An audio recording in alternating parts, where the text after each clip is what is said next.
Maybe you've felt it before, that strange mix of warmth and ache that comes when you meet someone who feels like sunlight but somehow keeps their distance. They look at you but not quite into you. They hold your hand, but not long enough for your heart to settle. You tell yourself, maybe they just need time, yet deep down there's a whisper you keep ignoring. Why do I always end up here? It starts quietly. You meet someone who feels like a calm sea. Steady, magnetic, comforting. You're drawn to their mystery, to the way they seem unfazed by the world. It feels mature, even safe. But as time unfolds, you notice something unsettling beneath that calm. Their silence is not peace, it's distance. Their coolness is not confidence. It's fear disguised as control. And before you know it, you're pouring warmth into a space that doesn't reflect it back.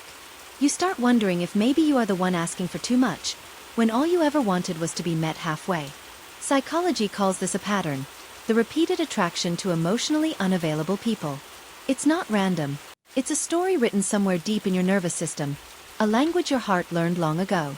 And to understand it, we need to look gently, curiously, at what lies beneath. Because your mind is not broken. It's simply trying to replay what it never got the chance to rewrite. Sign 1.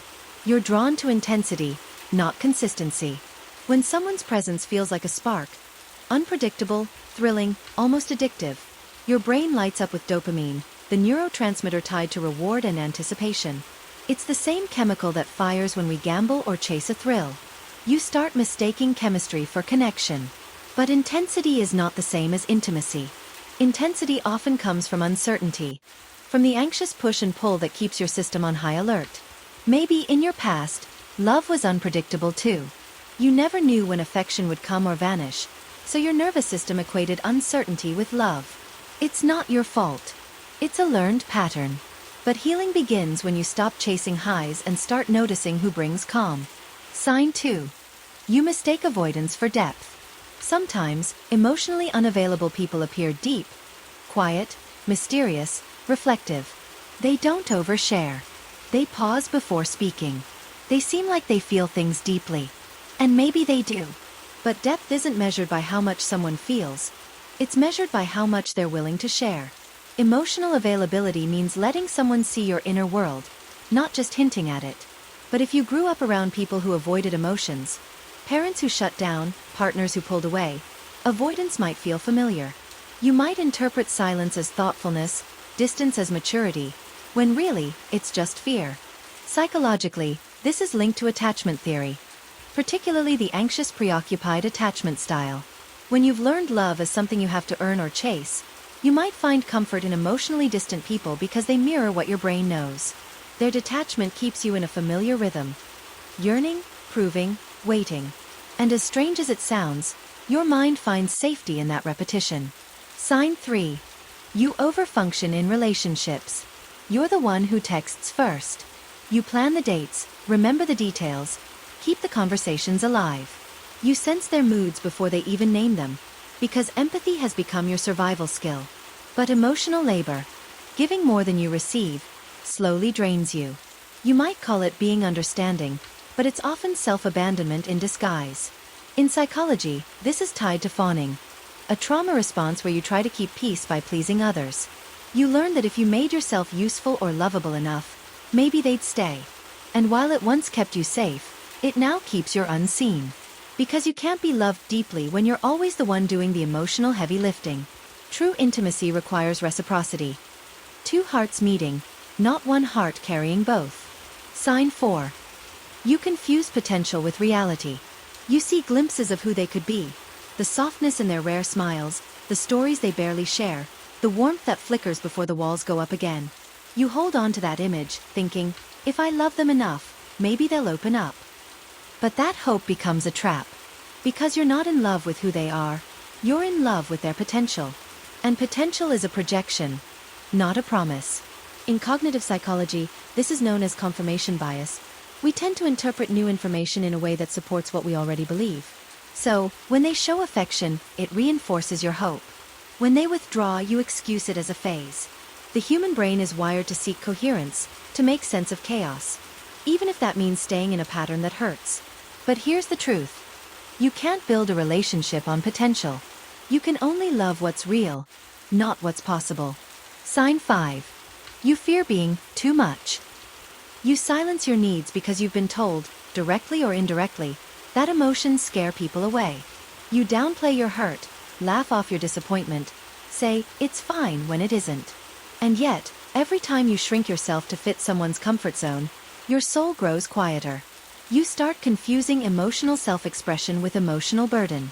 But science tells another story. Studies on emotional regulation show that suppressing feelings increases physiological stress. Your heart rate spikes, cortisol rises, and emotional disconnection grows. In contrast, emotional openness strengthens bonds and reduces stress responses. Vulnerability is not weakness. It's the nervous system's way of building trust. So when you're told you're too much, remember, maybe it's not you. Maybe they're just not ready for enough. Sign 6. You think healing means fixing them. You carry this gentle ache.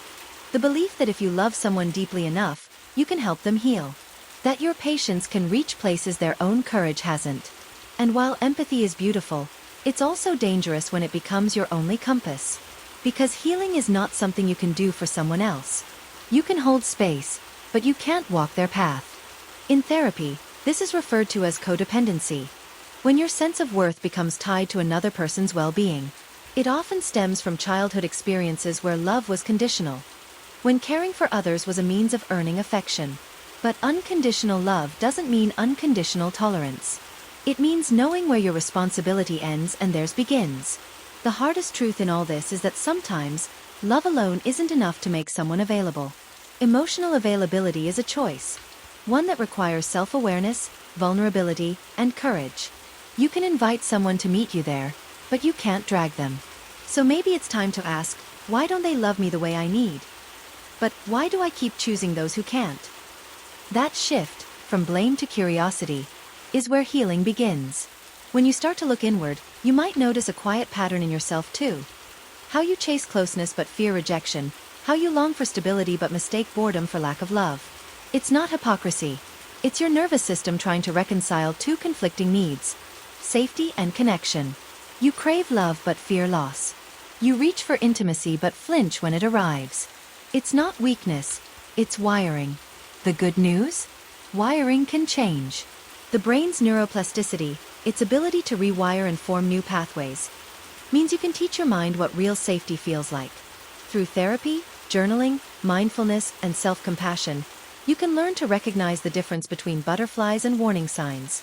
You can train your body to rest in steady love, not chase chaotic affection. And slowly, you start to notice new kinds of people entering your orbit. The ones who ask instead of assume, who listen without fixing, who stay without needing to be chased. It might feel strange at first, almost too calm. Your nervous system might whisper, something's missing. But that's just your body mistaking peace for boredom because it's not used to safety yet. Don't run from that calm. Lean into it. That's what healing feels like. Quiet, grounding, real. You begin to set boundaries, not to push people away, but to protect your energy. You learn that love doesn't mean overextending yourself to prove your worth. You start choosing people who meet you where you are, not those who make you climb just to be seen. And in that shift, you realize something profound. You were never too much. You were just giving too much to those who had too little to give. And maybe that's where your story changes. Not in the dramatic ending, but in the gentle rewiring. In the moment you finally say, I deserve reciprocal love. I deserve to be met with open hands. Because emotional availability isn't just about others. It's about you too. It's about how willing you are to sit with your own emotions, to be honest with your needs, to love without losing yourself. When you become emotionally available to yourself, you stop chasing those who aren't. You stop mistaking their distance for depth, their silence for peace. You start attracting what you reflect. Stability, empathy, presence. So if you find yourself in yet another almost love, don't shame yourself. You're not broken for wanting to be seen. You're just learning how to love differently this time. Not through fixing, not through proving, but through being. Picture this. You are sitting by a window, morning light spilling across your skin. You take a deep breath, and for the first time, you don't feel that desperate pull to reach for someone else. You feel whole right there in your own company. You sip your coffee, smile softly, and whisper, This is what it feels like to finally be available to me. Because the truth is, healing doesn't always start with meeting the right person. Sometimes, it begins when you stop abandoning yourself for the wrong ones. So tonight, as you rest, remember, you are not asking for too much. You are simply remembering what you deserve. You are learning to love without chasing, to give without losing, to feel without fear. And maybe that's what your heart's been trying to tell you all along. That real love, the kind that stays, starts with you.